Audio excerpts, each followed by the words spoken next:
Hello students, welcome to English channel. Welcome to Sri Vidya Bharati Metric Higher Secondary School, Sakrambalayam, Namakkal.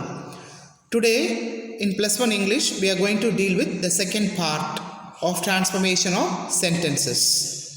So in the first part, we have seen what is phrase, what is clause, and what all the subordinate conjunctions, coordinating conjunctions we have seen. So today in this part we are going to deal with the rule 3, that is timing.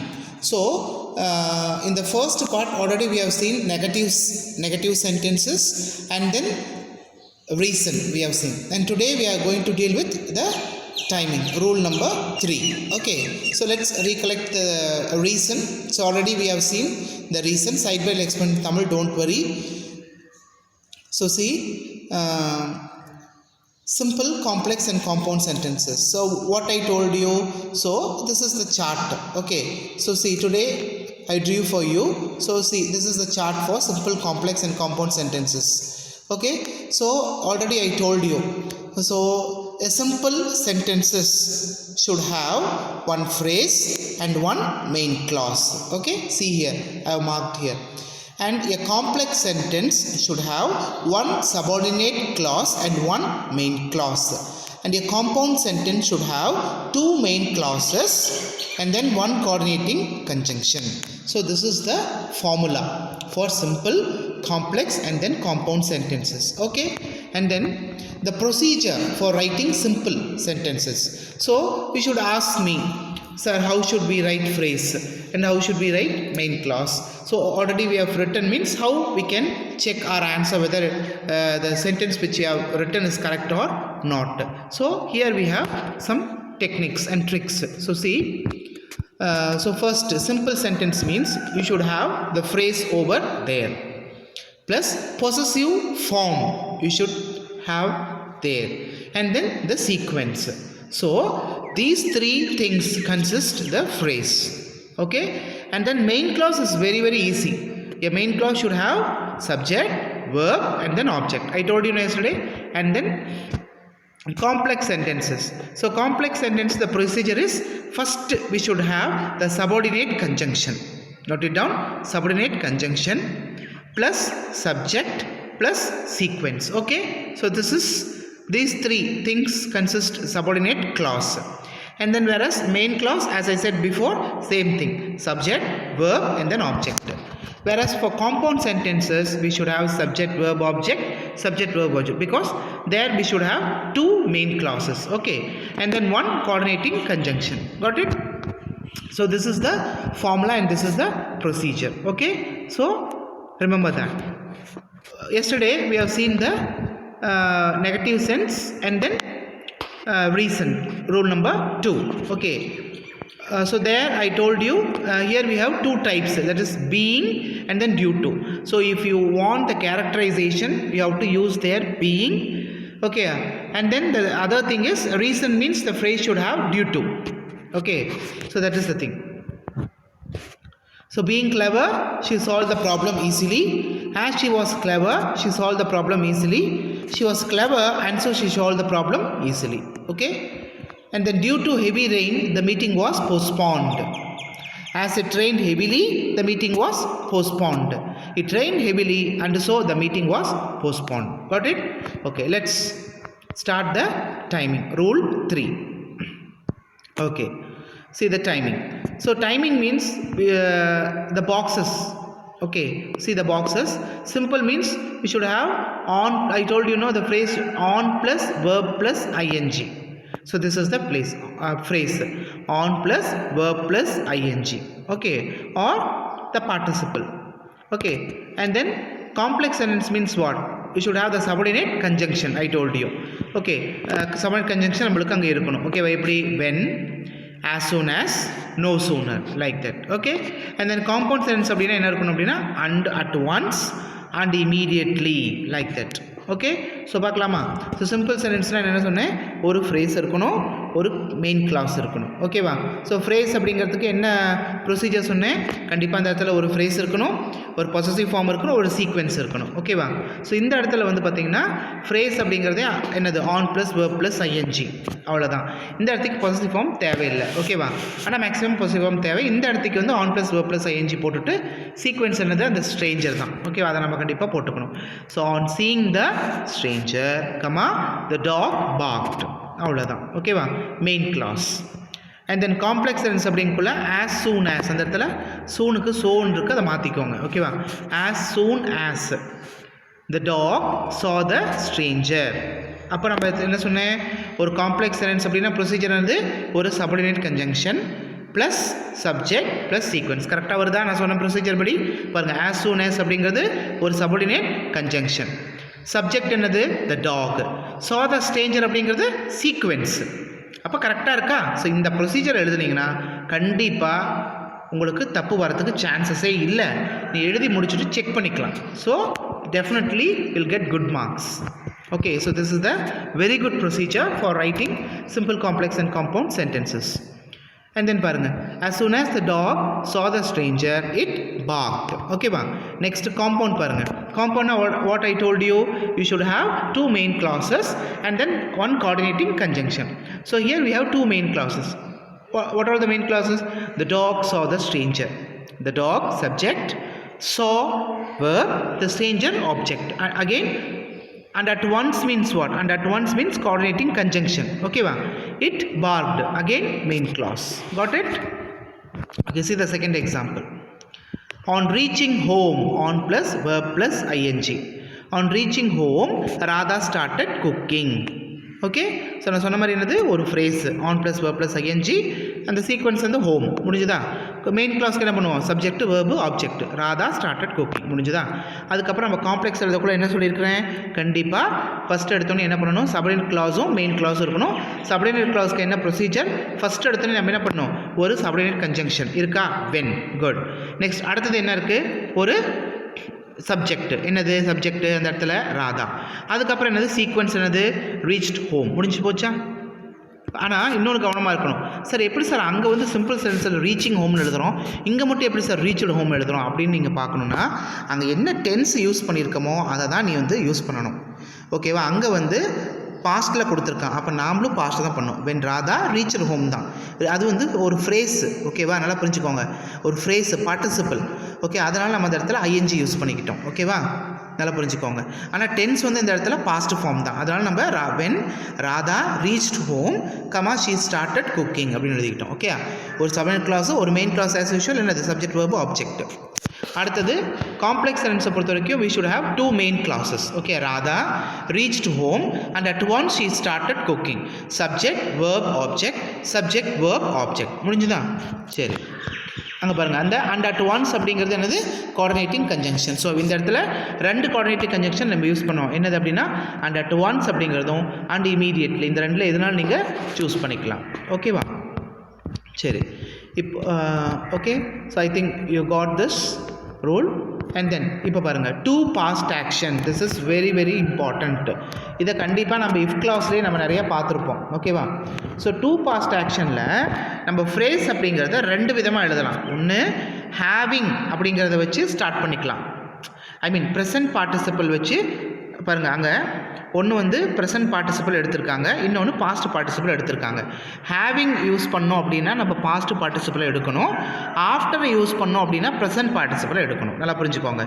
இந்த இடத்துல simple sentence start பண்ணக்குள்ள two past ஆக்ஷனுக்கு ஒன்றா நீ வந்து ஹேவிங்கை வச்சு start பண்ணிக்கலாம், இல்லை ஆஃப்டர் வச்சு ஸ்டார்ட் பண்ணிக்கலாம். நல்லா புரிஞ்சுக்கோங்க. ஓகே, எங்கே சார் அங்கே காம்ப்ளெக்ஸ் சென்டென்ஸ்ல ஆஃப்டர் இருக்குன்னா நல்லா புரிஞ்சுக்கோங்க.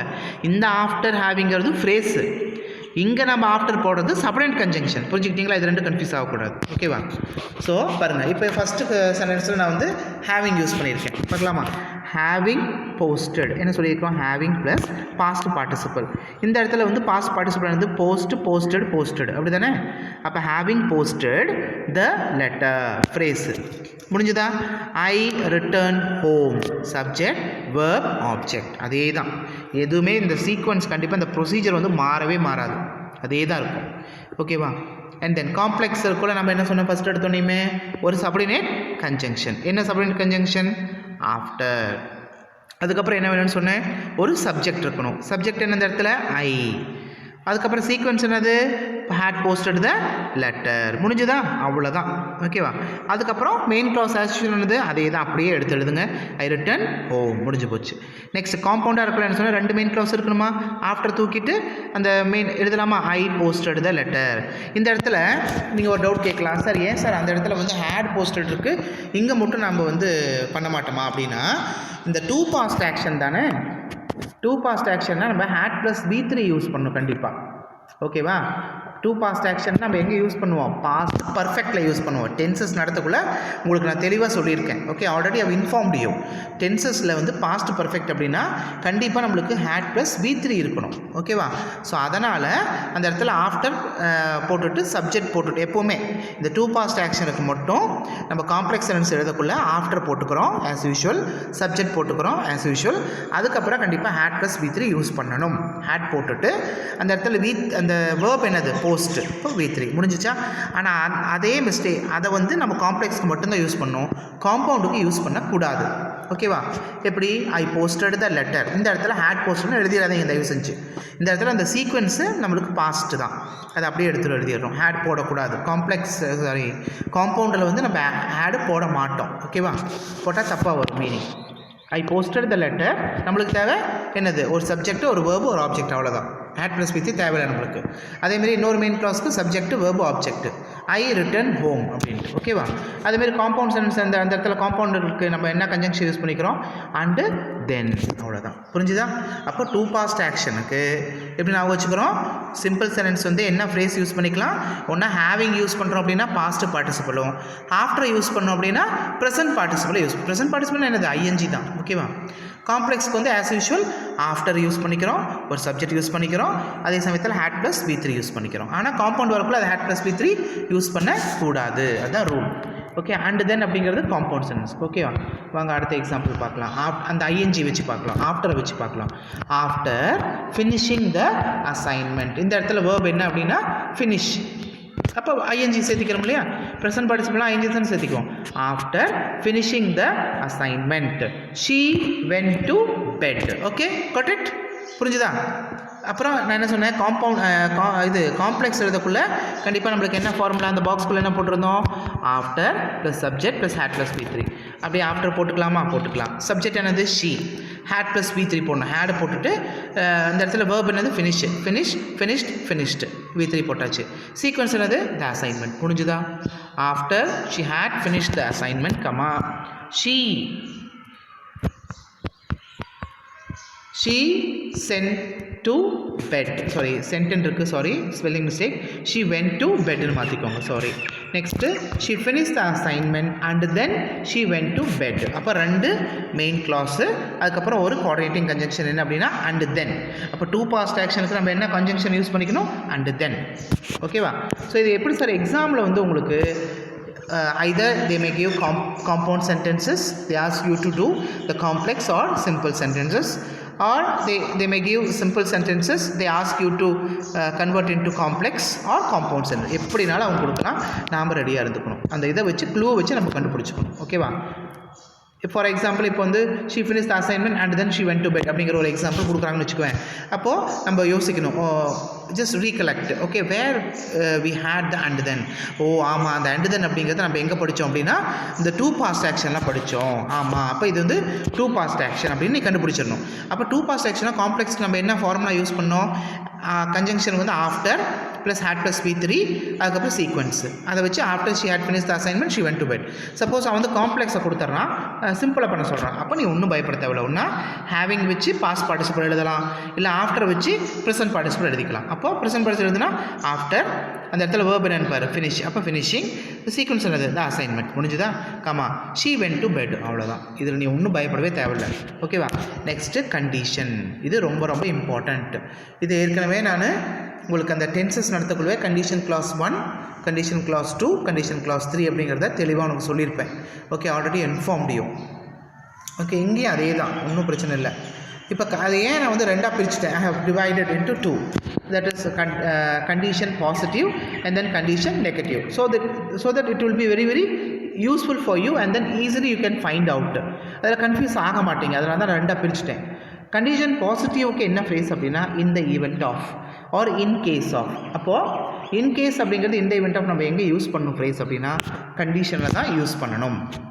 அதே காம்ப்ளெக்ஸ் சென்டென்ஸுக்கு கண்டிப்பாக நம்ம என்ன யூஸ் பண்ணணும், ஈஃப்.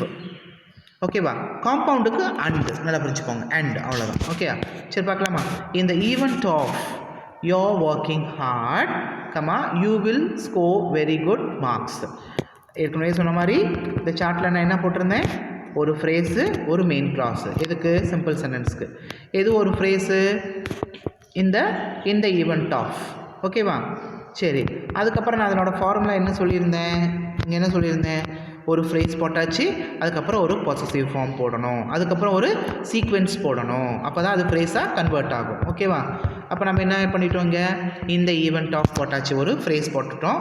அதுக்கப்புறம் பொசசிவ் ஃபார்ம் வந்து அந்த இடத்துல என்னது, யோர் அப்படிங்கிறது தான் கரெக்டு. Sequence working hard. புரிஞ்சுதா? அப்போ நம்ம சென்டென்ஸ் கரெக்டாக ஃப்ரேஸு பண்ணியாச்சு. அடுத்தது என்ன பண்ண போகிறோம், மெயின் கிளாஸ். மெயின் கிளாஸ் அப்போ நம்மளுக்கு என்ன தேவை, subject, verb, object. You will score very good. முடிஞ்சுதா? அவ்வளோதான். இந்த event of your working hard, you will score very good marks.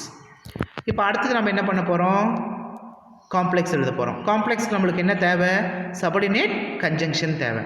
Subordinate conjunction என்ன, அந்த இடத்துல ஈஃப் போட்டோமா, அதேமாரி சபர்டினேட் கன்ஜங்ஷன், அதுக்கப்புறம் அந்த இடத்துல ஒரு சப்ஜெக்ட் அந்த இடத்துல என்னது, யோர் தான். Okay, sorry, you. If you work, sorry, அந்த இடத்துல யோர்னு மார்க் ஆகிடுச்சு, அதை மாற்றிக்கோங்க. ஓகே, யூ அந்த இடத்துல சப்ஜெக்ட் யூ தான். If you work hard, your கிடையாதுமா, அதை மாற்றிக்கோங்க.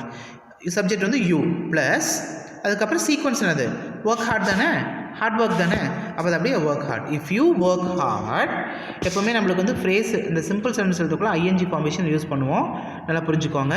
ஆனால் காம்ப்ளெக்ஸ் எழுதக்குள்ள அந்த இடத்துல என்ன டென்ஸோ அதை அப்படியே மாற்றி எழுதிக்குவோம். ஓகேவா, if you work hard, you will score very good marks. அதே காம்பவுண்டாக இருக்குள்ள work hard and you will score good marks அப்படின்னு எழுதிக்கலாம். ஓகேவா, அது பிரிண்டிங் மிஸ்டேக் எழுதிக்கோங்க. Okay, and you will score good marks. Next பாருங்கள், இன்னொரு சென்டென்ஸ். இன் கேஸ் ஆஃப், நான் என்ன சொன்னேன், ஒன்றா இந்த ஈவெண்ட் ஆஃப் வச்சு எழுதலாம் ஃப்ரேஸை, இன் கேஸ் ஆஃப் வச்சு எழுதலாம். ஓகே, எழுதலாமா? இப்போ நான் என்ன சொன்னேன், சிம்பிள் சென்டென்ஸ் அப்படின்னா என்ன இருக்கணும்னு சொன்னேன், ஒரு ஃப்ரேஸும் ஒரு மெயின் கிளாஸும் இருக்கணும். இப்போ ஃப்ரேஸ் நம்ம கண்டுபிடிட்டு எழுதலாமா, ஸ்டார்ட். ஒரு ஃப்ரேஸ்க்கு என்ன போடணும், இன் கேஸ் ஆஃப் போட்டாச்சு. பொசிட்டிவ் ஃபார்ம் அந்த இடத்துல என்னது, யோர் போட்டாச்சு. என்ன சீக்வன்ஸு, வாக்கிங் ஃபாஸ்ட் போட்டாச்சு. அப்போ நம்மளோட ஃப்ரேஸ் கம்ப்ளீட். இப்போ நம்ம கமா போட்டுட்டு, ஆனால் அந்த கமாங்கிறது ஏன் மெயினாக சொல்கிறோம் அப்படின்னா, கமா போடலைன்னா உனக்கு எது ஃப்ரேஸு எது மெயின் கிளாஸ்னு தெரியாது, அதேமாதிரி திருத்துறவங்களுக்கும் தப்பாயிடும். அதனால் கண்டிப்பாக நீ சிம்பிள் சென்டென்ஸும் காம்ப்ளெக்ஸ் சென்டென்ஸுக்குள்ளே கண்டிப்பாக கமா போடணும்னா யூ லூஸ் யோர் மார்க்ஸ். ஓகேவா, பார்த்துக்கோங்க. அப்போது அடுத்தது வந்து நம்ம main class, subject, verb, object. You will reach the station in time. Got it? அடுத்தது, if you walk fast, you will reach the station in time. இப்போ இந்த இடத்துல நம்ம என்ன பண்ணோம், காம்ப்ளெக்ஸ் அப்படிங்கிறதுக்கு ஒரு சபர்டினேட் கன்ஜங்ஷன், ஒரு சப்ஜெக்ட், ஒரு சீக்வென்ஸ். Got it? அதுக்கப்புறம் அதே மெயின் கிளாஸ் அப்படியே பார்த்து எழுதிட்டோம், you will reach the station in time. அதுக்கப்புறம் காம்பவுண்ட் என்னது, walk fast and you will reach the station time. ஏன் சார் அந்த இடத்துல யூ வாக் ஃபாஸ்ட்னு போடக்கூடாதுன்னா தாராளமாக போட்டுக்கலாம். ஏன்னா அதே சப்ஜெக்டை திரும்ப சொல்கிறதுனால நம்ம சிம்பிளாக இப்படியும் எழுதிக்கலாம், தப்பு கிடையாது. Okay, walk fast and you will reach the station in time. சரி, இது வந்து நம்ம கண்டிஷன் பாசிட்டிவில் பார்த்தோம். இப்போ நம்ம என்ன பார்க்க போகிறோம் அப்படின்னா condition negative. Sir condition negative அப்படின்னாவே நம்ம அதே ஃப்ரேஸ் தான் போட போகிறோம். ஆனால் நெகட்டிவ் சென்ஸ்னாவே நம்ம என்ன யூஸ் பண்ணிக்குவோம், நாட். அதேமாதிரி காம்ப்ளெக்ஸ் அப்படிங்கிறதுக்கு அங்கே இஃப் யூஸ் பண்ணோம், இங்கே அன்லெஸ் யூஸ் பண்ண போகிறோம், அவ்வளோதான். ஆனால் காம்பவுண்டுக்கு அங்கே அண்ட் மட்டும்தான் யூஸ் பண்ணோம். ஆனால் இங்கே பார்த்தீங்கன்னா கண்டிப்பாக மாடல் வேர்பு யூஸ் பண்ணணும். Or either or else otherwise இதை வந்து யூஸ் பண்ணிக்கணும். ஓகே, பார்க்கலாமா. இந்த event of children not being vaccinated, they will fall ill. Okay, ஒரு ஃப்ரேஸும் ஒரு மெயின் கிளாஸும் போட்டாச்சு. ஓகே, இந்த event of children not being vaccinated, they will fall ill. ஓகேவா, இப்போ அடுத்து காம்ப்ளெக்ஸ்க்கு ஒரு சபர்டினேட் கன்ஜங்ஷன், ஒரு சப்ஜெக்ட், ஒரு sequence. Unless children are vaccinated, okay, they will fall ill அப்படின்னு வருது. காம்பவுண்ட் எழுதக்குள்ள model verb, children should be vaccinated or else they will fall ill. Got it? சரி, இப்போ நீங்கள் ஒரு டவுட் இங்கே நான் உனக்கு கண்டிப்பாக உங்களுக்கு ஒரு டவுட் க்ரியேட் ஆகும். சார் நம்ம அன்லெஸில் ஸ்டார்ட் பண்ணால் நாட் தானே சார் போடுவோம்? எஸ், நாட் தான் போடுவோம். ஆனால் அது இடத்துக்கு ஏற்ற மாதிரி தான் நம்ம யூஸ் பண்ணுவோம். எல்லா இடத்துக்கும் அதை யூஸ் பண்ண மாட்டோம். எப்படின்னா சில்ட்ரனுக்கு வந்து வேக்சினேஷன் பண்ணலை அப்படின்னா அவங்க வந்து சிக் ஆகிடுவாங்கன்னு தான் சொல்லுவோம். சிக் ஆகிட மாட்டாங்கன்னு சொல்ல மாட்டோம் இல்லையா? அப்போ இடத்துக்கு இது மாதிரி தான் உனக்கு வந்து என்ன ஆகுனா, உனக்கு அந்த எரர் ஸ்பாட்டில் இந்த மாதிரி தான் கொஷின் கொடுப்பான். ஏன்னா எல்லோரும் என்ன பண்ணுவாங்கன்னா அன்லெஸ்ஸை பார்த்தோன்னே நாட் போட்டு வச்சுருவாங்க. unless you work hard you will not clear your semester. அந்த இடத்துக்கு இப்போ நான் சொன்ன எக்ஸாம்பிளுக்கு வந்து நீ ஹார்ட் ஒர்க் பண்ணலின்னா உன்னோட செமஸ்டர் கிளியர் பண்ண முடியாதுன்னு தான் சொல்ல முடியும். நல்லா புரிஞ்சுக்கோங்க. ஆனால் இந்த இடத்துல வந்து நாட் போட்டால் மீனிங் மாறிடும். நல்லா புரிஞ்சுக்கோங்க. நாட் அந்த இடத்துல நம்ம அன்லெஸ்க்கு வர கொஷனில் நாட் போடணும் அப்படின்னா மீனிங் வந்து மாறுதான்னு பாருங்கள். மீனிங் மாறாமல் இருந்தால் போடக்கூடாது. மீனிங் மாறலை அப்படின்னா தாராளமாக போட்டுக்கலாம். இப்போ நான் சொன்ன கொஷின் மாதிரி. ஓகேவா? Unless you work hard you will not clear your semester. நீ ஹார்ட் ஒர்க் பண்ணலின்னா அவரோட செமஸ்டர் கிளியர் பண்ண முடியாதுன்னு வந்துச்சுனால நாட் போட்டோம். ஆனால் இங்கே வந்து என்ன பண்ண முடியும்? சில்ட்ரனுக்கு வந்து வேக்சினேட் பண்ணலை அப்படின்னா அவங்க சிக் ஆகிடுவாங்கன்னு தான் சொல்லுவோம். சிக் ஆகிட மாட்டாங்க அப்படின்னு சொல்ல மாட்டோம். பிடிச்சிக்கிட்டிங்களா? இப்போ பாருங்கள், compound children should be vaccinated or else they will fall ill. புரிஞ்சுக்கிட்டிங்களா? Children should be vaccinated or else they will fall ill. Got it? இப்போ அடுத்தது இன்னொரு இன் கேஸ் ஆஃப், நான் சொன்ன மாதிரி ஒன்றா இந்த ஈவெண்ட் ஆஃப் எழுதலாம், இல்லை இன் கேஸ் ஆஃப் நாட் எழுதலாம். In case of you're not helping him. ஓகேவா? பொசசிவ் ஃபார்ம் வந்துருச்சா? ஆனால் அந்த இடத்துக்கு பொசசிவ் ஃபார்ம் தேவையில்லை. ஓகேவா? சப்ஜெக்டை வச்சு சொல்கிறதுனால அந்த இடத்துல பொசசிவ் ஃபார்ம் தேவையில்லை. ஓகேவா? அதுக்கு தான் இந்த பீயிங் யூஸ் பண்ணிக்கிட்டோம்.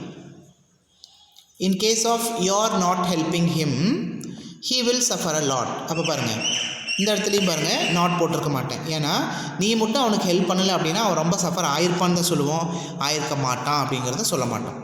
Unless you help him he will suffer a lot தான் சொல்லுவோம். ஹீ வில் நாட் சஃபர்னு சொல்ல மாட்டோம். அப்போ இந்த மாதிரி கொஷின் எரர் ஸ்பாட்டில் வந்துச்சுன்னா நம்ம பப்ளிக்கில் கவனமாக இருக்கணும். ஓகே, பார்க்கணும். அன்லெஸ்ஸில் ஸ்டார்ட் ஆகிற கொஷின் நாட் போட்டால் கரெக்டாக இருக்குமா அப்படின்னு பார்க்கணும். இருந்தால் நாட் போடணும், இல்லைன்னு நாட் போடக்கூடாது. இப்போ இந்த இடத்துல நாட் போட்டால் தப்பு இல்லையா? Unless you help him he will not சஃபர்னா நீ மட்டும் அவனுக்கு ஹெல்ப் பண்ணாமல் இருந்தீங்கன்னா அவன் சஃபர் ஆயிருக்க மாட்டான்னு சொல்லுவியா? சஃபர் ஆயிருப்பான்னு சொல்லுவியா? ஆயிருப்பான்னு தான் சொல்லுவோம். ஓகேவா?